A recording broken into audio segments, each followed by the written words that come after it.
It's interesting when we look up the word God, which we've been taught to refer to the Most High. We see that in the dictionary, it has a couple meanings. The first one, it's geared more towards Christianity, as you can see there. But the second one is interesting because the second part is a spirit worshipped as having power over nature or human fortunes.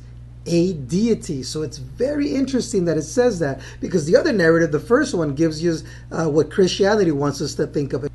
Another interesting thing that I saw is when under the word God, we see Gad, G-A-D. And in Isaiah 65:11, we are told, but we are those who forsake Yahweh, who forget his set apart mountain and prepare a table for Gad. It's interesting, that word Gad, because when we look it up in the concordance, we see that Gad here, it means what? Wow, well, that G-A-D is connected to that, right? Well, that's under that G-O-D part. So Gad, God, Gad. And who is Gad? Gad is the Babylonian deity, the god of fortune.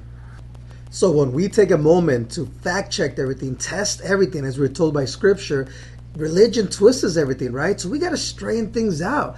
And when we see that Gad, God, is the Babylonian deity, right? A deity, which is Satan, Lucifer. And we're actually told by these celebrities that they sold their soul to them, and that's how they get their fortune. This is even why in our money it's written, in God they trust.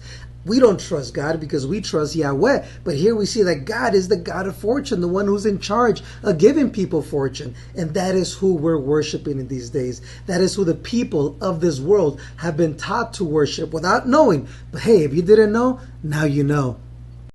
So since we realize that we're in Babylon, which is confusion, we got to come out of that and straighten out our own path, since salvation is personal. So what do we must do? Fact check everything. Come out of Babylon. And when we fact check, we start seeing that Yahweh established his name from scripture, from the Torah. And his name means he who causes to exist. So it doesn't mean fortune.